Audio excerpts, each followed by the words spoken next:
నాకు మళ్ళీ జన్మ అనేది ఉంటే కుప్పం ముద్దు బిడ్డగానే పుడతాను, మీ సేవ కోసమే ఉంటాను.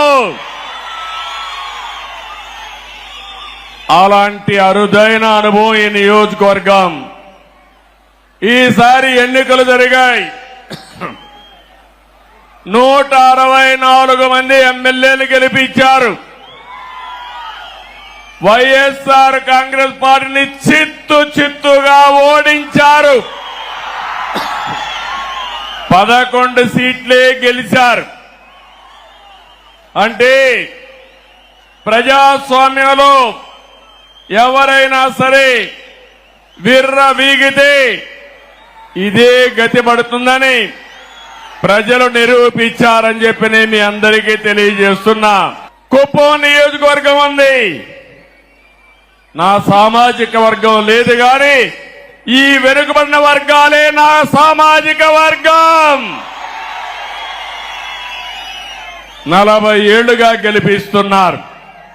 అందుకే రాష్ట్రంలో 8 మంది కేబినెట్ మంత్రులుగా బీసీలను పెట్టాం. ఇది ఒక చరిత్ర. 24 మందికి 8 మంది బీసీలు ఉండడం చరిత్ర అని చెప్పి కూడా నేను మీకు తెలియజేస్తున్నా. ఈరోజు 4వసారి నేను ముఖ్యమంత్రిగా ప్రమాణ స్వీకారం చేశాను. ప్రమాణ స్వీకారం చేస్తానే పోలవరం పోయాను, అమరావతికి వెళ్ళాను, అసెంబ్లీ సమావేశాలు పెట్టుకున్నాం, కేబినెట్ సమావేశం పెట్టుకున్నాం.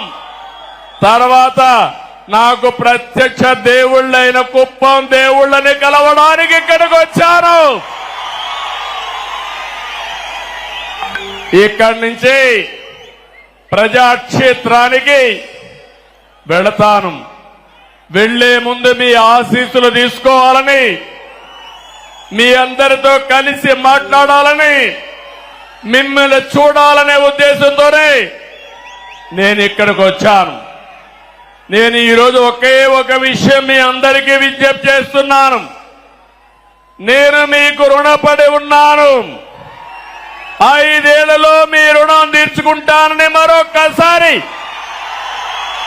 మీ అందరికీ హామీ ఇస్తున్నా, వాగ్దానం ఇస్తున్నా. అన్ని విధాలా అభివృద్ధి చేస్తాను.